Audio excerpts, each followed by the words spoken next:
Tem sido uma bênção na minha vida. Eu quero partilhar com vocês a palavra de Deus e peço a todos que abram, por favor, no Evangelho de Jesus Cristo, conforme o registro de Marcos, capítulo 14,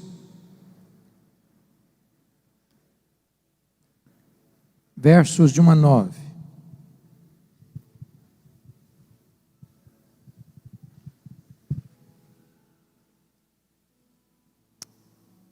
Esse texto registra um dos episódios mais importantes do ministério de Jesus Cristo. Eu só peço que depois da leitura do texto, você não feche a sua Bíblia. Eu preciso que você acompanhe comigo a exposição com a sua Bíblia aberta. Está escrito o seguinte: dali a 2 dias, era Páscoa e a festa dos pães asmos. E os principais sacerdotes e os escribas procuravam como prenderiam Jesus à traição e o matariam. Pois diziam: não durante a festa, para que não haja tumulto entre o povo. Estando Jesus em Betânia, reclinado à mesa, em casa de Simão, o leproso, veio uma mulher trazendo um vaso de alabastro, com um preciosíssimo perfume de nardo puro. E quebrando o alabastro, derramou o bálsamo sobre a cabeça de Jesus. Indignaram-se alguns entre si e diziam: para que esse desperdício de bálsamo? Porque este perfume poderia ser vendido por mais de 300 denários e dar-se aos pobres. E murmuravam contra ela. Mas Jesus disse: deixai-a, por que a molestais? Ela praticou boa ação para comigo. Porque os pobres sempre os tendes convosco, e quando quiserdes, podeis fazer-lhes bem, mas a mim nem sempre me tendes. Ela fez o que pôde, antecipou-se a ungir-me para a sepultura.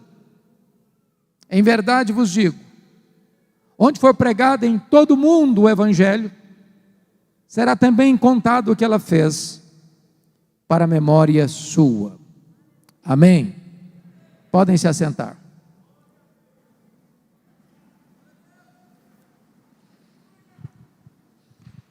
Meus amados, o contexto desta passagem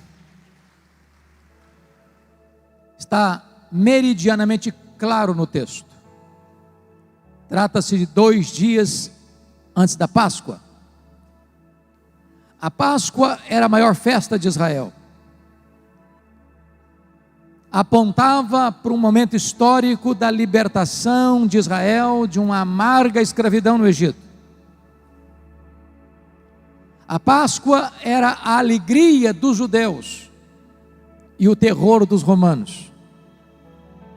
Isso porque na Páscoa a população de Jerusalém quintuplicava. E tanto é fato que nesta festa todo o aparato militar de Roma que ficava em Cesareia Marítima se transferia para Jerusalém. A residência oficial do governador, que ficava em Cesareia, também se transferia para Jerusalém. E está escrito que 2 dias antes da Páscoa, os principais sacerdotes e os escribas entraram em comum acordo, uma conspiração, para prenderem Jesus à traição e matá-lo depois da festa, quando o povo já tivesse ido embora. Mas curiosamente, Mateus 26, que também relata esse episódio, diz que 2 dias antes da Páscoa, Jesus disse aos seus discípulos que ele seria entregue para ser crucificado. E aí você conclui que quando os homens pensam que estão no controle, eles estão apenas cumprindo uma agenda já estabelecida pelo próprio Deus. Quem tem as rédeas da história nas mãos não é o homem, Quem tem as rédeas da história nas mãos é o próprio Deus. Ainda que os homens se levantem contra Deus, ainda que os homens destilem todo o seu veneno, é o plano de Deus que se cumpre, porque o plano de Deus não pode ser frustrado. Mas é curioso que, enquanto em Jerusalém as autoridades querem prender Jesus e matá-lo, 10 quilômetros dali, na aldeia de Betânia, uma família prepara uma festa para Jesus, um jantar para Jesus. E é curioso que Jesus desperte sentimentos tão opostos, amado por uns, odiado por outros, acolhido por uns e rejeitado por outros. Ainda assim acontece hoje. Nós viemos aqui nesta noite porque amamos a Jesus, porque queremos glorificar a Jesus, porque Ele é a razão da nossa vida, Ele é o motivo do nosso louvor. Mas enquanto estamos aqui reunidos, há outros que tramam e urdem para atacar o nome de Jesus. É curioso que esse jantar em Betânia aconteceu na casa de um homem chamado Simão. E a Bíblia tem o cuidado de não dar o sobrenome dele, mas de adjetivá-lo: Simão o leproso. Eu não sei quem é esse Simão. A Bíblia não diz se é o pai de Marta, se é o marido de Marta, se é um amigo de Marta, porque Marta está servindo nesse jantar, Lázaro recém-ressuscitado está à mesa com Jesus. Mas diz que foi na casa de Simão o leproso. E eu pergunto a vocês, esse homem ainda era leproso? E a resposta clara é: claro que não era. Como você sabe que ele não era mais leproso? Porque se fosse leproso, ele não podia ficar em casa.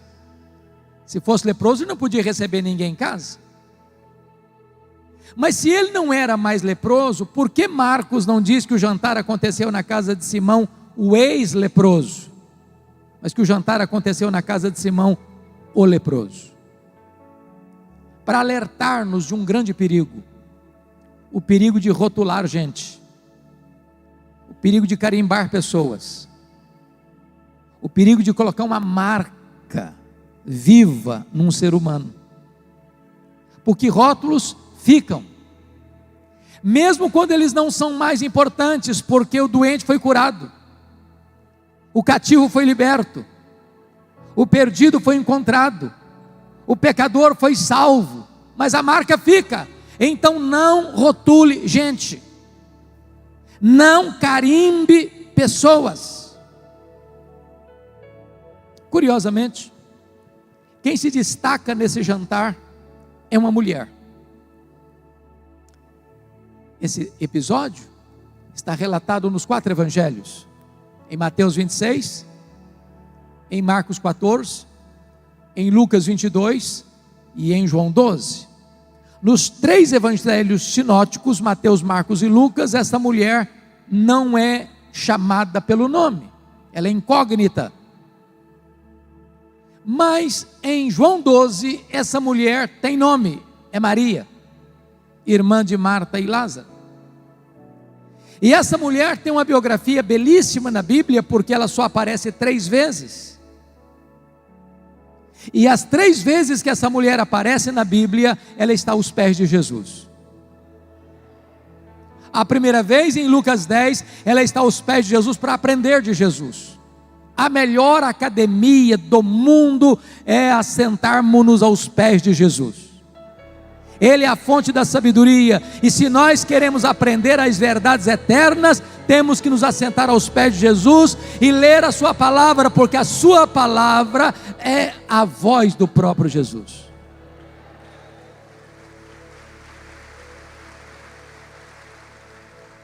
A segunda vez que essa mulher aparece na Bíblia é em João 11, e ela está aos pés de Jesus para chorar. E nós estamos vivendo num tempo de muitas lágrimas, de muitas dores, de muito sofrimento.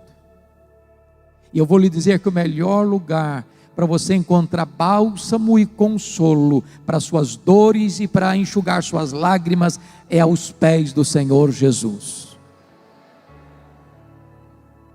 Mas a terceira vez que essa mulher aparece na Bíblia é nesse texto e nos seus correlatos.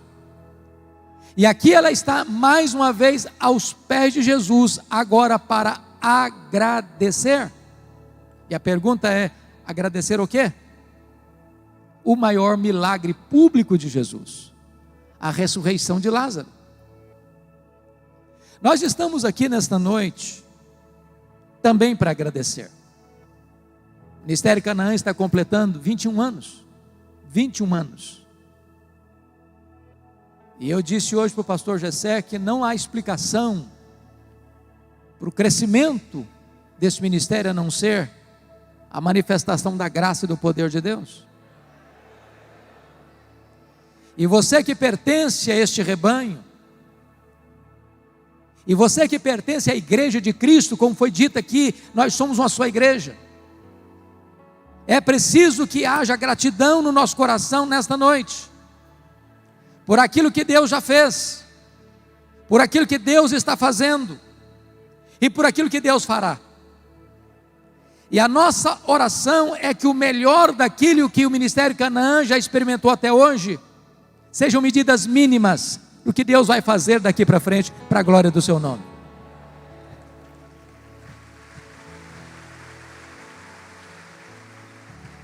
Então diz a Bíblia que, enquanto Jesus está à mesa, com seus discípulos, Lázaro recém-ressuscitado do lado dele, vem Maria, com um vaso de alabastro. Alabastro é uma pedra ornamental, de cor esbranquiçada e rosa. Diz Mateus que ela vem trazendo um vaso com perfume, e o vaso está cheio. E diz João 12 que dentro desse vaso de pedra, de alabastro, que está cheio, tem uma libra de perfume. O que é uma libra? 1 litro tem 2,2 libras. Significa que dentro desse vaso tem em torno de meio litro, de meio quilo de perfume. O perfume foi avaliado por um homem que entendia de dinheiro, o tesoureiro do grupo apostólico, Judas Iscariotes, avaliado em mais de 300 denários. Um denário era o salário de um trabalhador durante um dia, significando que cada grama desse perfume valia um dia de serviço. Portanto, Marcos diz que era um perfume preciosíssimo, feito de uma essência chamada nardo, e a essência não era híbrida, misturada, mas era nardo puro. E diz o texto que Maria vem com esse vaso, e quando ela se aproxima de Jesus, ela não abre esse vaso, ela quebra o vaso, e derrama todo esse perfume na cabeça de Jesus. Mateus diz que toda a casa foi tomada por esse perfume. Esse perfume escorre pelo corpo de Jesus, chega até os seus pés, e Maria então enxuga os pés de Jesus com os seus cabelos. Isso provoca uma reação imediata dos discípulos. É um desperdício, é um ato perdulário. Esse perfume poderia ser vendido e dar aos pobres. Se recolheria mais de 300 denários, a poupança de um ano de serviço de trabalho. E murmuraram contra ela. Mas Jesus disse: deixai-a, porque a molestais, ela praticou boa ação para comigo. Os pobres sempre os tendes convosco, mas a mim nem sempre me tendes. Ela fez o que pôde. Ela antecipou-se para ungir-me para a sepultura. E em verdade vos digo, onde em todo mundo for pregado o evangelho, será contado o que ela fez para a memória sua. Então eu peço agora a sua amável atenção, para repartir com vocês alguns princípios que Maria nos ensina a partir desse texto. Primeiro princípio, olha comigo, por gentileza, o versículo de número 8. Ela fez o que pôde. Você pode repetir comigo essa frase? Ela fez o que pôde. Toda vez que eu leio isso, irmãos, eu pergunto a mim mesmo: meu Deus, eu estou fazendo para Jesus o que eu posso? Eu estou fazendo tudo o que eu posso? Porque às vezes nós fazemos, mas não fazemos cuidadosamente, fazemos relaxadamente. Às vezes nós fazemos, mas não fazemos tudo o que nós podemos. Às vezes nós fazemos, mas não fazemos de todo o nosso coração. Às vezes nós fazemos, mas não fazemos com a motivação certa. Maria fez o que pôde. Deixa eu ilustrar isso para vocês. No dia 23 de setembro de 1723, às 11 horas da manhã, na Alemanha, o conde Ludwig von Zinzendorf começa uma reunião de oração que vai durar 100 anos, literalmente 100 anos, de oração ininterrupta, desembocando nos maiores movimentos de oração e reavivamento da história da Europa. Para vocês terem uma ideia, cada 19 moravianos, porque foi o movimento dos morávios, cada 19 moravianos na Alemanha sustentavam um missionário fora da Alemanha, e eles eram pobres. Alguns deles, não tendo dinheiro para investir na obra missionária, se vendiam como escravos, para comprar passagem de ida para os povos mais longínquos, para passar o resto dos seus dias lá, para levar a esses povos a esperança do Evangelho. Quando eu escuto um testemunho desse, eu pergunto: meu Deus, e eu? Estou fazendo o que eu posso? Tudo o que eu posso? Pois Maria fez o que pôde. Segundo princípio que eu aprendo com Maria, olha comigo o versículo 3. Ela fez o seu melhor. Para você entender o que está escrito aqui, é necessário entender alguma coisa a mais. Essa essência da qual era feita esse perfume preciosíssimo, não só era caríssimo, mas era também raríssimo. Não tinha Israel. Nardo só era encontrado na época nas cordilheiras do Himalaia, de um arbusto seco moído e transportado em lombos de camelos. Segundo, esse perfume preciosíssimo não se encontrava numa loja de perfumaria. A pessoa ia comprando gota a gota, grama a grama, ia sendo acondicionado nesse vaso de pedra. Se o perfume foi avaliado em mais de 300 denários, e se o salário de um trabalhador era 1 denário por dia, significa que Maria tinha que trabalhar o dia inteiro para o final do dia comprar uma gota desse perfume, 1 grama desse perfume. E agora ela pega todo esse perfume e se aproxima de Jesus, e ela não abre o vaso, ela quebra o vaso. Mas por que ela quebra o vaso? Para dizer o seguinte: eu não quero que sobre nenhuma gota, tudo que eu tenho eu quero colocar a serviço de Jesus. Ela quer fazer o seu melhor para Jesus. Há 3 anos eu estava pregando em Porto, em Portugal, e eu fui visitar a cidade de Águeda, próxima de Coimbra.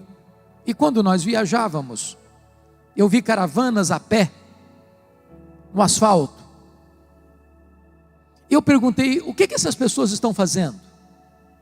Me responderam: elas estão indo a Fátima, pagar promessas. E eu perguntei: mas a que distância elas estão andando a pé? Me responderam: a mais de 300 quilômetros. Sabe o que veio ao meu coração? aqueles que talvez não conheçam a Deus como você e eu conhecemos, muitas vezes são mais zelosos em servir aos seus ídolos do que nós somos em servir ao nosso glorioso Redentor, que morreu por nós e ressuscitou para nos dar a vida eterna. Damos desculpas. Às vezes nós moramos perto da igreja, está quente demais, a gente dá uma desculpa para não ir. Se está chovendo, dá uma desculpa para não ir. Qualquer coisinha a gente arranja uma desculpa para não aparecer. Maria fez o seu melhor. Terceiro lugar, Maria não só fez o que pôde, Maria não só fez o seu melhor, mas Maria fez de forma sacrificial. Para você entender isso, é necessário entender a cultura judaica. Quando uma menina começava a virar mocinha, e isso acontecia por volta dos seus 12, 13 anos, ela começava esse processo de ajuntar esse perfume num frasco, num vaso de pedra, para o dia mais esperado e desejado da sua vida, o dia das suas núpcias, o dia do seu casamento. Eram anos de economia. Todo ano ela acrescentava um pouco mais, um pouco mais, um pouco mais, um pouco mais desse perfume preciosíssimo nesse vaso de alabastro para ser usado no dia do seu casamento. Quando Maria traz esse perfume, ela está entregando para Jesus não apenas o seu melhor, mas aquilo que tem mais valor para ela, aquilo que tem mais significado para ela, aquilo que ela tinha feito com tanto amor para o dia mais desejado e feliz da sua história e da sua vida, o dia do seu casamento. Em outras palavras, Maria fez sacrificialmente. O que eu pergunto a você nesta noite é: o que você está fazendo hoje para Jesus, que pode receber o selo de sacrificial? Às vezes nós entregamos aquilo que não tem valor para nós, aquilo que não nos faz falta, mas ela deu o seu melhor e fez isso de forma sacrificial. Maria está nos ensinando aqui, irmãos, o prodígio da generosidade. Você tem sido generoso na obra de Deus? Eu li, pastor Gessé, recentemente um livro, esse livro não está vertido ainda para o português, sobre generosidade, e para mim, o autor foi muito feliz em explicar o que é generosidade. Você quer aprender sobre generosidade? Então faça o seguinte: compre essa semana um vaso, um jarro de vidro transparente. Se você é uma pessoa mais chique, pode ser cristal, não tem problema, desde que seja transparente. Bote na sua sala. Só que você não vai botar flor nesse vaso não, você vai botar terra, só terra. E você vai passar por esse vaso todo dia, para lá e para cá, para lá e para cá, para lembrar a você duas coisas. Primeiro, de onde você veio? Segundo, para onde você vai?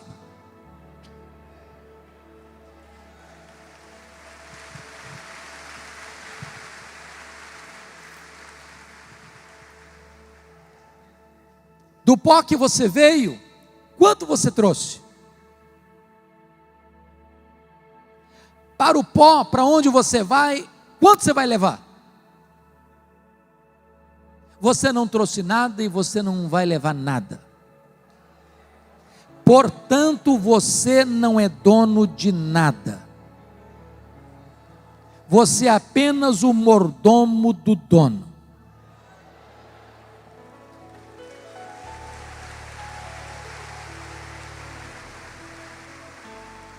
Sabe por que nós temos dificuldade de sermos generosos? É porque nós temos a síndrome de dono. Se é meu, é para mim.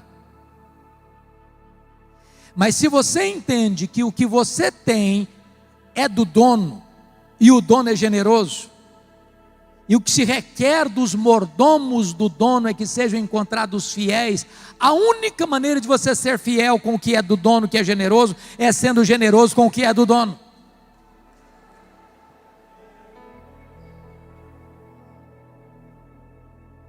Eu quero desafiar você hoje, nesta noite, a experimentar o que é generosidade. Talvez você conheça a graça, a felicidade, a bem-aventurança de receber. E receber é uma bem-aventurança, é uma felicidade. Mas existe uma felicidade maior do que receber. E foi Jesus quem disse: mais bem-aventurado é dar do que receber.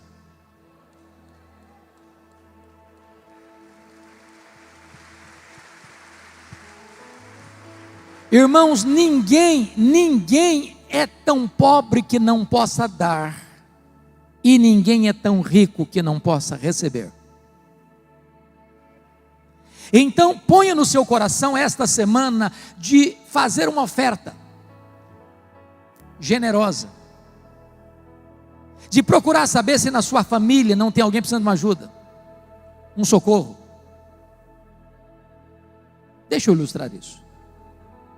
Aqui vizinho de nós, na Paraíba, 2002, uma cidade do interior da Paraíba, Igreja Batista Missionária, tinha um programa de rádio que alcançava 40 mil pessoas no entorno. E uma seca muito grande, uma crise muito grande, o pastor não conseguiu pagar o programa e ficou inadimplente 2 meses.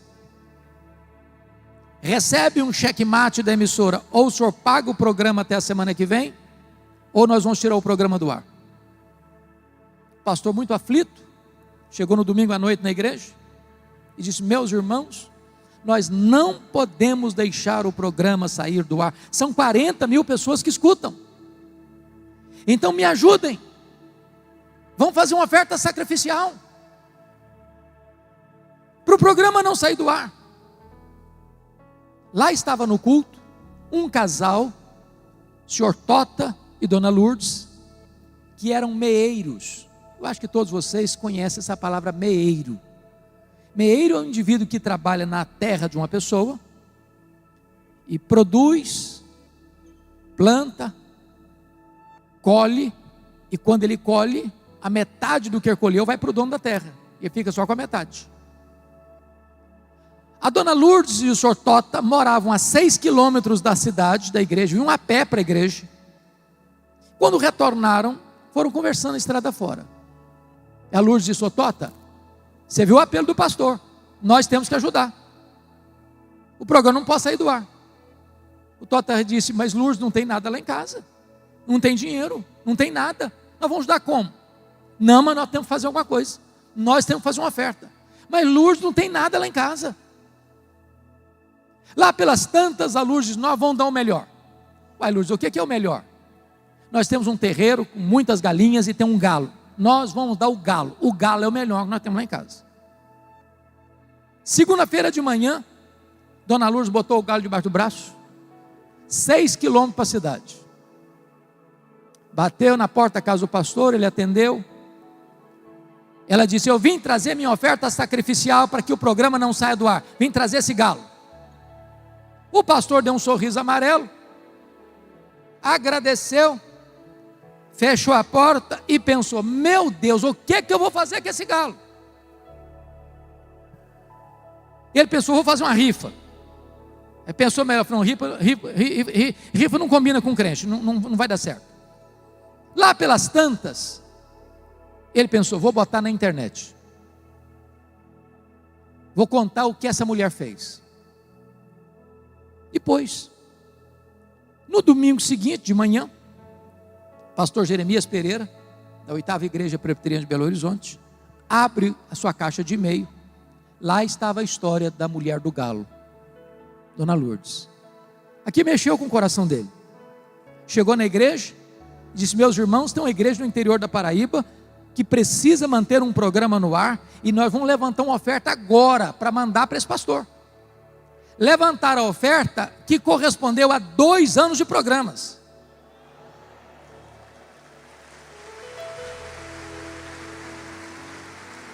Ligou para o pastor e disse: pastor, o senhor fique tranquilo que durante 2 anos o programa está garantido. Aí o pastor Jeremias está pregando em Toronto, aquele pastor Seni Tavares, e conta a história da mulher do galo. Levanta um irmão da igreja e diz: eu quero saber se a dona Lourdes está precisando de alguma coisa. O sonho dela é ter uma geladeira, ter um fogão a gás, tem energia, mas não tem uma geladeira para tomar aguinha gelada nesse calor. Falei: então, estou mandando oferta para ela para comprar geladeira nova, fogão novo, tudo novo. Aí está pregando uma outra igreja agora em Nova York. Levanta um empresário e perguntou: quer saber como é que é essa terra? Ela não vai trabalhar de meieira mais. Nós vamos comprar a terra e dar para ela. Comprar a propriedade, passar a escritura para o nome da dona Lourdes Sotota. Uma outra igreja escutou essa história e levanta um irmão e diz: eu quero saber como é que é essa terra, se ela está produzindo direito. Vamos mandar engenheiros agrônomos lá, vamos cavar poços artesianos lá, vamos trabalhar essa terra para que ela possa produzir. Está pregando uma outra igreja. Levanta um irmão e diz: eu quero saber como é que é a casa da dona Lourdes. Não, ela mora numa casa muito humilde, chão batido, tem energia, tem a geladeira, tem tudo, mas a casa é muito simples. Então, nós vamos botar essa casa abaixo, vamos construir uma casa grande, bonita, confortável, com tudo que tem direito de mobília nessa casa. Um jornalista da Christianity Today escuta essa história em Nova York. Pega um avião em Nova York e desce em João Pessoa.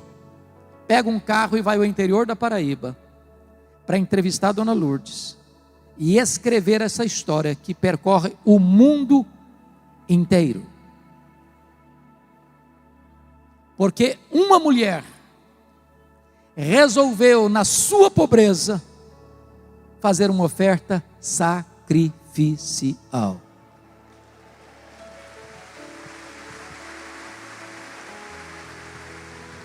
Maria fez o que pôde, Maria fez o seu melhor, Maria fez de forma sacrificial. Mas em quarto lugar, Maria fez apesar das críticas.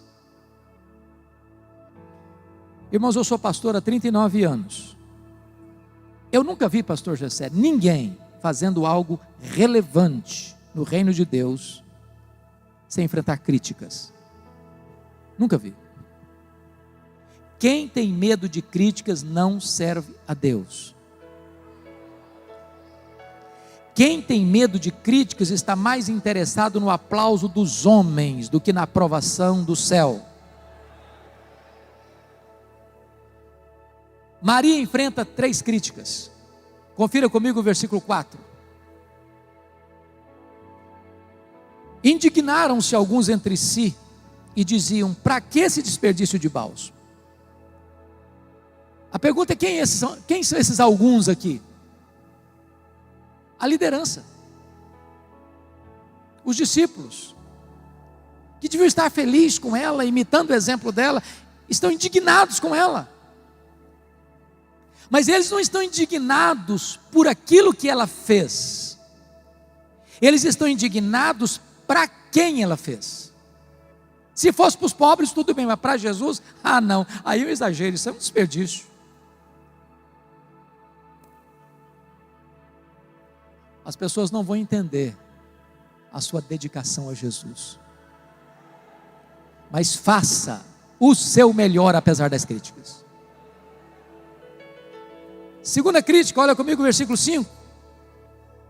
Porque esse perfume poderia ser vendido por mais de 300 denários e dar-se aos pobres, e murmuravam contra ela. Se a primeira crítica é indignação, a segunda é murmuração.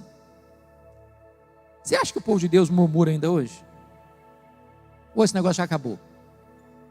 Não tem mais na igreja murmuração. Preste bem atenção, eles estão dizendo o seguinte: olha, com esse dinheiro aí dá para dar muita cesta básica, muita Bolsa Família, ia resolver o problema social de muita gente. E diz a Bíblia que os discípulos estão murmurando contra ela. Meus irmãos, se vocês estiverem fazendo a obra de Deus, servindo a Deus, e as pessoas estiverem murmurando contra você, continue fazendo a obra de Deus.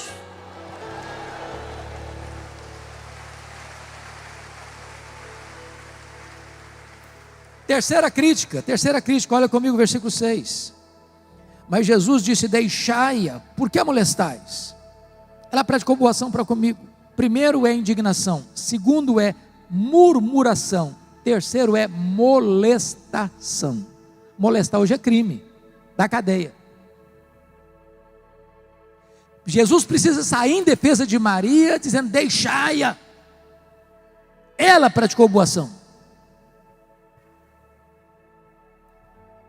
Então, meu amado irmão, deixa eu dizer uma coisa. Tem muito crente hoje, infelizmente, que a gente chamaria de crente cristal, hipersensível. Qualquer coisinha se melindra. Se não for do jeito dele, do gosto dele, da preferência dele, então eu não fico aqui. Então vamos embora. A questão básica é a seguinte: a quem você está servindo?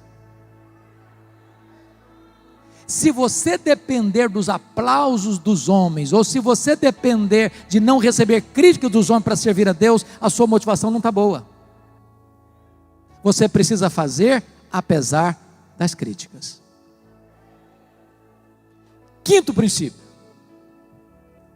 Primeiro, Maria fez o que pôde. Segundo, ela fez o seu melhor. Terceiro, ela fez sacrificialmente. Quarto, ela fez apesar das críticas. Quinto, ela fez só para agradar a Jesus. É João quem nos informa isso, e só João nos informa, que Maria enxuga os pés de Jesus com os seus cabelos, porque esse perfume escorreu pelo corpo de Jesus e chegou aos pés. E ela então solta os seus cabelos e enxuga os pés de Jesus com os seus cabelos. E eu pergunto a vocês: o que tem a ver isso na cultura brasileira? A resposta: nada. É apenas um gesto de humildade. Mas na cultura judaica, uma mulher não podia soltar os cabelos em público. Era um escândalo. Era a mesma coisa dessa mulher pôr em dúvida a sua reputação. O que Maria está nos ensinando aqui? Meu amado irmão, tem hora que quando você tem um coração grato, e quando você ama Jesus, e quer expressar sua gratidão a Jesus, seu amor a Jesus, você quer devotar o seu ser e o que você tem a Jesus, você acaba quebrando alguns protocolos, rompendo alguns clichês da cultura popular ou religiosa. Você começa a fazer coisas que as pessoas vão olhar para você e falar: não, mas está exagerando, não, mas está demais, não, mas não é possível. E quantas vezes, meus irmãos, nós ficamos muito mais preocupados com a opinião dos homens, até no culto, como o pastor disse agora há pouco. Tem gente que se você bater palma, critica. Tem gente que se você levantar a mão, critica. Tem gente que se você chorar, você é piegas. Tem gente que se você não chorar, é durão. E aí eu começo a ficar preocupado com o que o outro vai pensar do meu lado. Se eu levantar a mão, vai me achar disso. Se eu chorar, vai me achar daquilo outro. Se eu aplaudir, vai me achar aquilo outro. E então você começa a ficar tão preocupado em agradar aos homens, que você acaba desagradando a Jesus.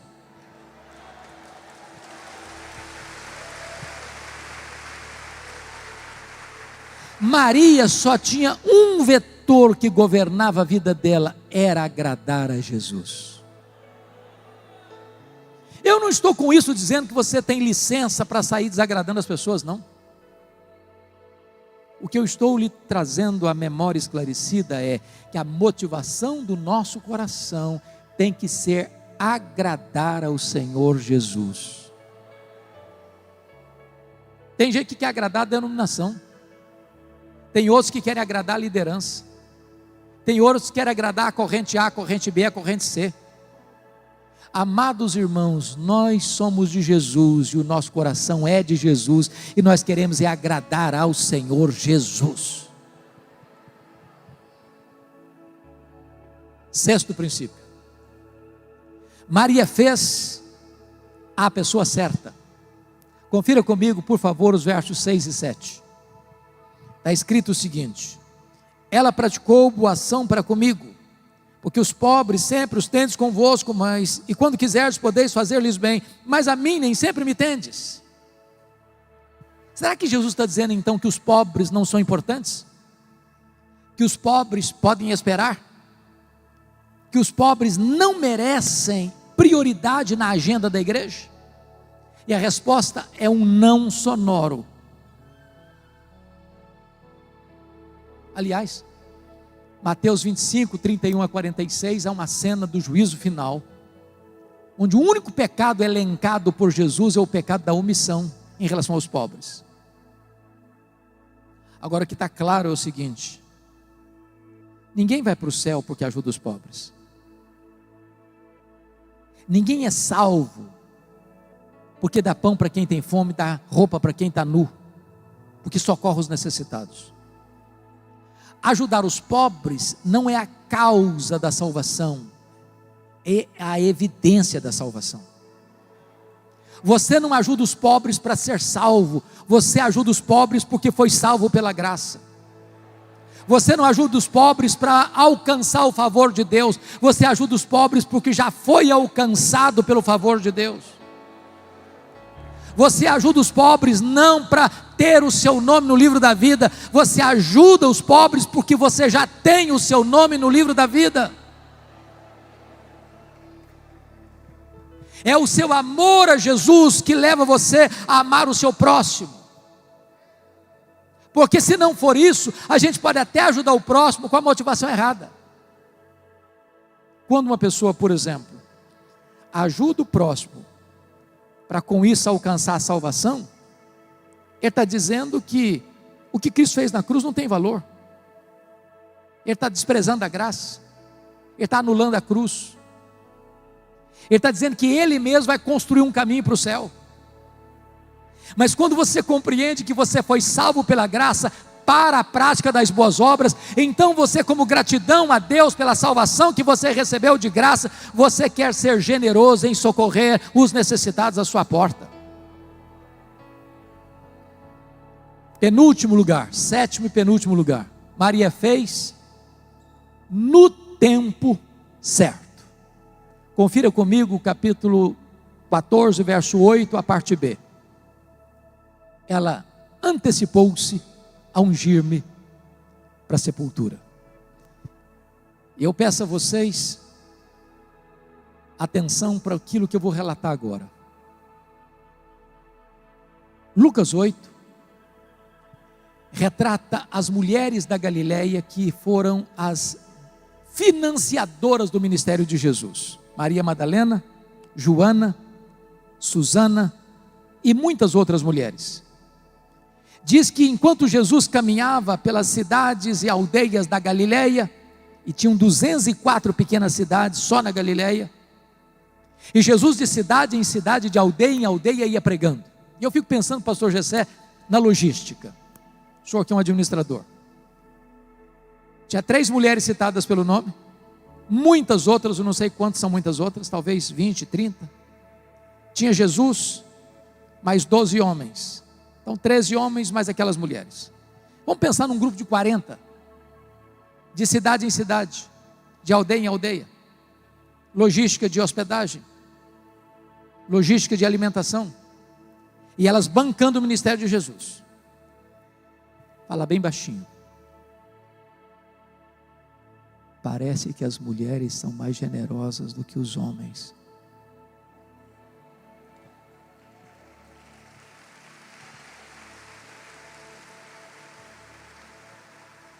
Quando Jesus sobe para Jerusalém, e ele tinha alertado que ele seria preso e crucificado em Jerusalém, essas mulheres sobem com ele.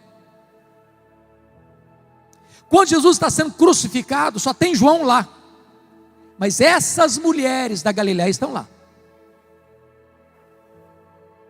Quando Jesus foi sepultado, está lá em Lucas capítulo 23, verso 55, não consta que João estivesse no sepultamento de Jesus, mas consta que estas mulheres da Galileia estavam lá e viram onde e como Jesus foi sepultado. Você pode repetir essa frase? Onde e como Jesus foi sepultado? Agora eu preciso que vocês acompanhem o meu raciocínio. Que horas Jesus morreu? Sexta-feira, 3 horas da tarde. Que horas ele foi sepultado? A Bíblia não diz, mas tem que ser antes de começar o sábado, que começava 6 horas da tarde. Então significa que entre a morte e o sepultamento, tinha-se 3 horas apenas. Morreu às 3 da tarde. Bom, ninguém pode tirar o corpo da cruz sem permissão, então tem que ir lá em Pilatos. Mas não adianta mandar qualquer pessoa lá em Pilatos, que ele não vai nem receber. Então tem que escolher alguém que tenha trânsito. Então é José de Arimateia. Quando José de Arimateia chega diante de Pilatos, para pedir permissão, para tirar o corpo da cruz e sepultar, Pilatos diz, não deu tempo para morrer, não morre rápido assim não. Não morreu, sim senhor, não morreu. Não, eu só acredito que morreu se chamar o comandante lá, que comandou a crucificação, para vir aqui me dizer. Então vai lá e chama o camarada. Não morreu, sim senhor. Aí tem que fazer um documento, aí tem que pegar o documento e levar. E aí tem que tirar o corpo da cruz, e aí tem que ir no mercado comprar lençóis, e aí tem que ir no mercado comprar perfumes, aí tem que lavar o corpo, aí tem que ungir o corpo, aí tem que enrolar o corpo em lençóis, aí tem que tirar esse corpo e levar lá para o local da sepultura, e aí tem que abrir a pedra, e aí tem que botar o corpo, aí tem que fechar a sepultura, tudo isso em 3 horas. Qual a conclusão que vocês estão chegando comigo? É muito pouco tempo para tanta coisa. E as mulheres estão vendo onde e como. Pergunta-se, por que essas mulheres, logo que terminou o sábado, ou seja, sábado, 6 horas da tarde, correram para o mercado para comprar perfumes? Muito provavelmente, porque mulher não gosta de nada mal feito, devem ter pensado, vamos fazer esse serviço direito. Quando elas chegam no domingo, de manhã, uma surpresa. A pedra foi rolada. Elas entram, o túmulo está vazio. Elas saem, um anjo pergunta para elas, o que vocês estão fazendo aqui? Procurando entre os mortos aquele que está vivo. Ele não está mais aqui não, ele ressuscitou.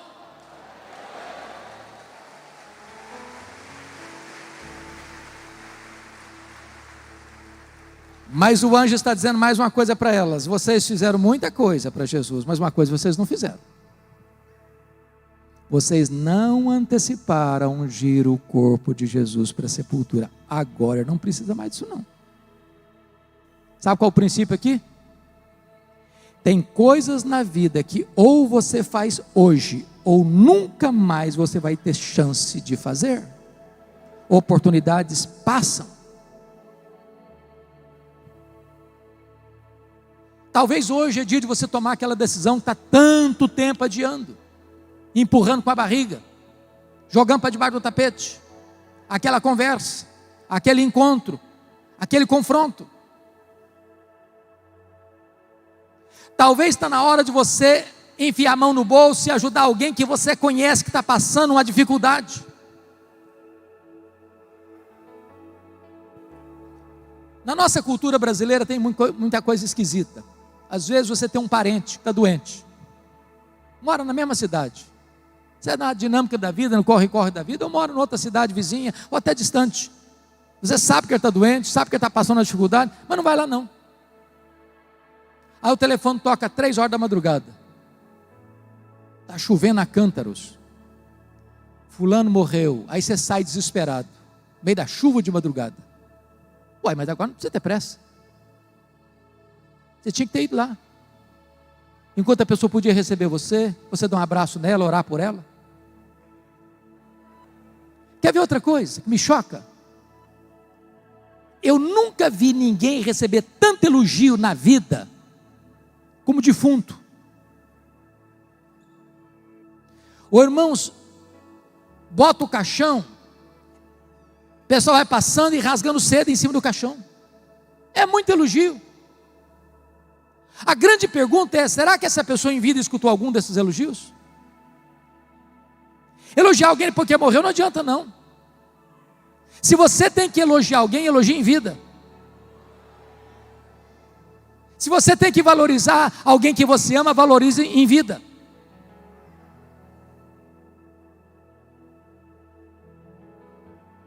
Um dia um presbítero me disse algo que eu nunca esqueci. Ele disse: pastor Hernandes, pai ajudar filho, ou deixar herança para filho, depois que morre, isso não é grande feito, isso é lei. Tem pai que tem dinheiro, e vê o filho passando uma magrela, e ele não abre a mão para ajudar, aí depois que morre deixa tudo. Se você tem alguém da sua casa precisando de ajuda, ajude enquanto é tempo. Olha para o seu pai, para a sua mãe, você não está precisando de uma ajuda? Uma geladeira nova para sua mãe? Um melhor plano de saúde para os seus pais? Depois não adianta chorar no funeral, você precisa fazer agora, para não chorar amargamente depois. Quer ver outra coisa?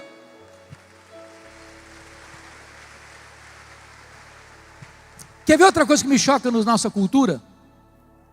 Os mortos recebem mais flores do que os vivos. Dá para entender isso? Eu fui num funeral, pastor Gessé, e eu contei 85 coroas de flores. Contrataram um caminhão só para levar as flores. E eu fiquei do lado, olhando, pensando: meu Deus, coitado do fulano, não consegue cheirar um botão de rosa a mais, para que tanta flor para ele? Mas sabe por que os mortos recebem mais flores do que os vivos? É porque a voz do remorso é mais forte do que a voz da gratidão. Você tem que mandar flor para alguém, manda em vida. Eu sei que eu estou falando para maridos, cavalheiros, amáveis, generosos, que nunca deixa passar o aniversário da esposa sem levar um buquê de rosas.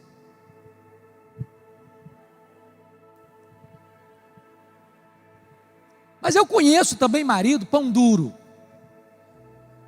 que nunca levou um buquê de flores para a esposa. Aí no dia que a abençoada morre, ele encomenda uma coroa grande, nem pede desconto. Se você tem que mandar flores para alguém, manda em vida. Se você tem que ajudar alguém, ajude enquanto é tempo.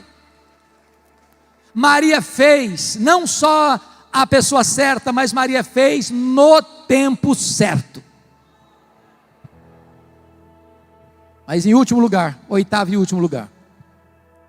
Então vamos recordar os 7 primeiros princípios? Maria fez o que pôde. Maria fez o seu melhor. Maria fez sacrificialmente. Maria fez apesar das críticas. Maria fez só para agradar a Jesus. Maria fez a pessoa certa. E Maria fez no tempo certo. Mas em último lugar, oitavo lugar, Maria fez com reflexos para a eternidade. Olha comigo o versículo 9. Jesus disse: em verdade vos digo, em todo mundo onde for pregar o evangelho, será contado o que ela fez para a memória sua. A grande questão, irmãos, é que aquilo que Maria fez, numa casa humilde, numa vila humilde, há 2000 anos, tem sido contado dos outeiros da história, nos ouvidos do mundo. E a profecia de Jesus, pastor Gessé, cumpre-se mais uma vez, no dia 12 de fevereiro de 2021, no templo sede do Ministério Canaã, Fortaleza, Nordeste, Brasil.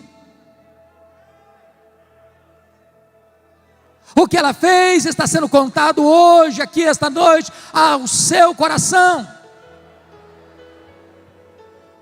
A grande pergunta que você e eu devemos fazer é: o que é que nós estamos fazendo hoje que vai reverberar nas futuras gerações? Nós vivemos uma geração individualista, egoísta, narcisista, consumista, materialista, que pensa em si. É hora, irmão, de nós começarmos a pensar nas futuras gerações, investirmos nas futuras gerações. Eu não sei se você pensa nisso, mas eu lhe pergunto: que frase resumiria a sua vida, que vai estar escrita numa tábua de mármore branco, em cima do seu túmulo?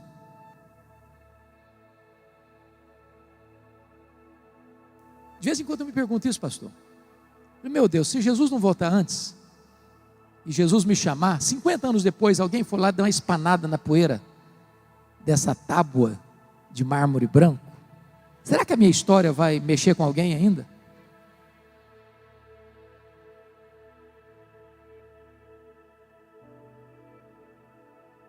O que você está fazendo hoje para influenciar as futuras gerações?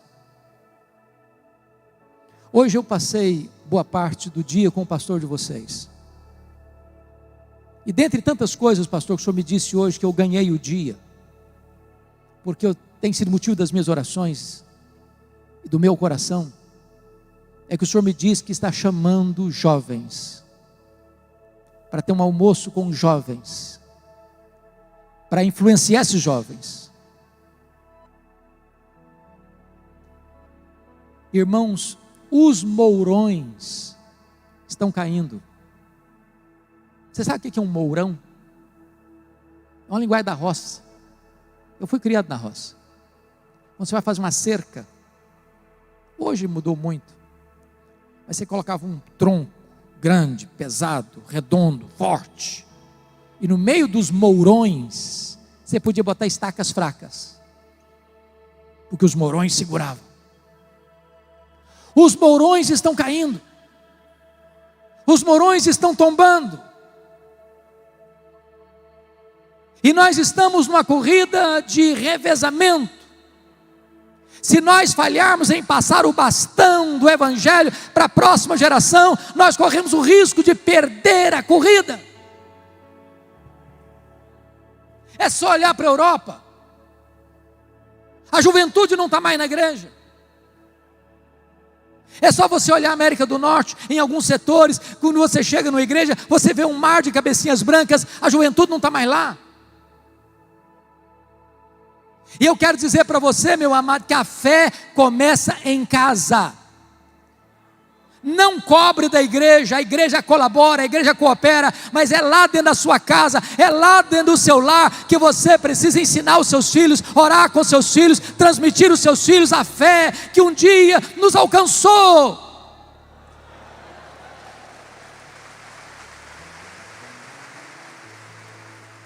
A maioria dos pais hoje lutam apenas para ter uma boa educação dos seus filhos, para botar numa boa escola, para botar numa boa universidade, para fazer um bom curso, para depois trabalhar numa boa empresa e para ter um bom salário, e tudo isso é legítimo. Mas eu vou lhes dizer que se os nossos filhos não forem alcançados pela graça, o sucesso sem Deus é fracasso. A maior necessidade dos nossos filhos não é ganhar mais dinheiro, não é subir o degrau mais alto na vida acadêmica. A maior necessidade dos nossos filhos é conhecer a Jesus, é ser salvo pela graça de Jesus, é pertencer ao reino de Deus. E a maior necessidade nossa é de transferir, de delegar a igreja para uma geração mais crente do que nós, mais cheia do Espírito Santo do que nós, para que a igreja avance no poder do Espírito Santo.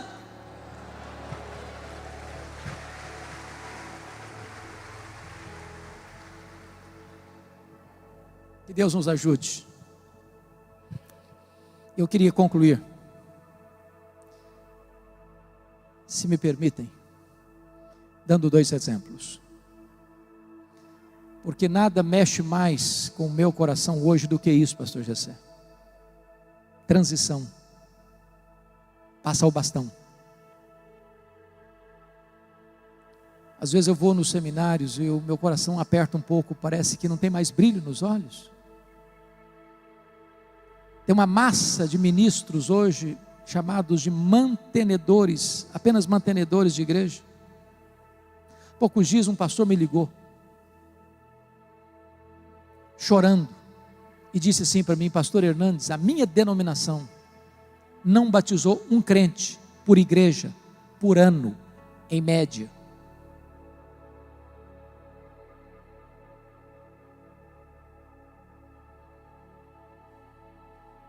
Então vou lhes dar 2 exemplos. O que nós temos que fazer com as futuras gerações? Vou dar um exemplo negativo e um exemplo positivo. Vou dar primeiro negativo. Todos vocês conhecem um homem na Bíblia chamado Rei Ezequias. Ezequias foi um homem tão importante que a Bíblia diz que ninguém foi igual a ele antes dele, ninguém foi semelhante a ele depois dele. Um pai terrível chamado Acás, assassino e feiticeiro. Mas Ezequias, que começa a reinar com 25 anos, reina 29 anos, morre com 54 anos, mas experimenta um reavivamento espiritual, uma reforma religiosa. Se enriquece, tem um reino opulento. Diz a Bíblia que com 39 anos de idade ele enfrenta 2 problemas. A Assíria, que no governo dele tinha derrubado o reino do norte, cerca Jerusalém. E ele recebe um aviso abusado: renda-se, porque Deus nenhum pode livrar você das minhas mãos. E o profeta Isaías diz para ele: você não precisa temer não, Deus vai nos dar a vitória. Sabe o que aconteceu? Deus mandou um anjo e matou 185 mil soldados assírios num único dia. Mas esse rei tem um segundo problema. Ele tem uma úlcera. Os médicos não resolvem o problema. Deus manda o profeta Isaías na casa dele com uma ordem: põe em ordem a tua casa, porque morrerás e não viverás. E o rei se volta para a parede, chora e ora, e clama a Deus, e Deus escuta a oração dele, Deus vê as lágrimas dele, e Deus responde a ele rapidamente, e manda de volta o profeta Isaías, para dizer o seguinte: olha, Deus viu a sua oração, Deus ouviu a sua oração, Deus viu as suas lágrimas, e Deus vai libertar você do poder da Síria, Deus vai curar você da enfermidade, e no 3º dia você subirá à casa de Deus. O milagre foi tão grande, que o império que estava se levantando, a Babilônia, nomeia uma comitiva diplomática para visitar o rei Ezequias, para dar presentes a Ezequias, para levar uma carta de agradecimento a Ezequias, congratulando-se com ele. Sabe o que a Bíblia diz?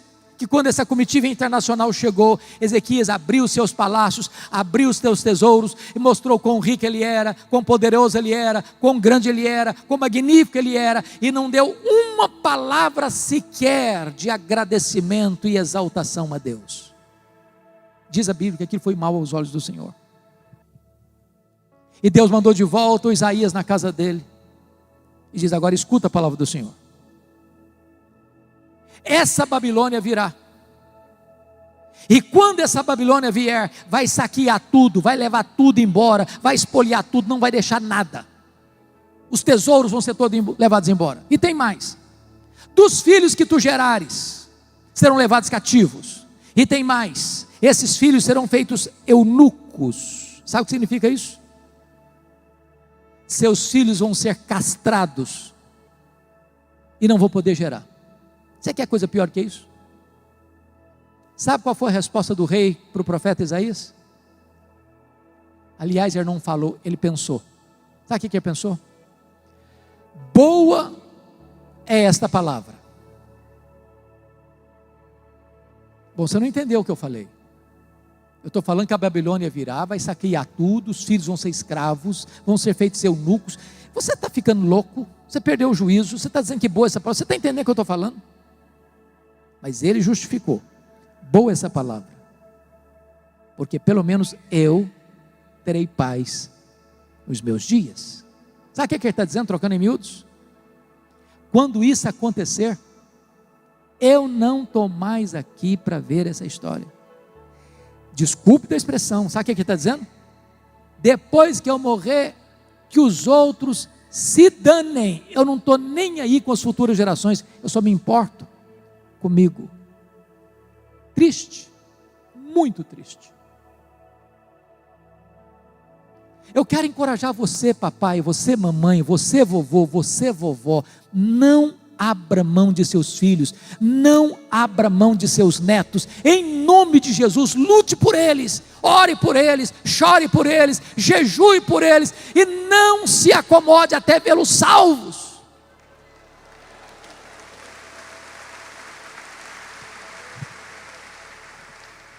Mas eu quero terminar contando um exemplo positivo. David Livingstone, missionário inglês, foi para a África, dedicou sua vida na África, trabalhou na África. Certa feita, um leão saltou em cima dele e o feriu, deixando imobilizado seu braço direito, e ele continuou na África. Adoeceu na África, morreu na África. Quando ele morreu, os ingleses foram para a África para buscar o corpo dele, para sepultá-lo na Inglaterra. Os africanos disseram: vocês podem levar o corpo dele, mas o coração dele vocês não vão levar. Ele amou a África e o coração dele vai ser sepultado na África. Sabe o que fizeram? Abriram o peito dele, arrancaram o coração dele e sepultaram o coração dele na África. Quando você vai a Malawi, lá tem uma catedral de chão batido, com a placa de bronze na parede, em memória de David Livingstone, e para a glória de Deus. Levaram o corpo dele para Londres e sepultaram-no na abadia de Westminster, onde estão sepultados os reis e os nobres da Inglaterra. O túmulo mais visitado na abadia de Westminster não é dos reis, não é dos nobres, é de David Livingstone. E lá tem uma placa de bronze com os seguintes dizeres: para a glória de Deus e em memória de David Livingstone.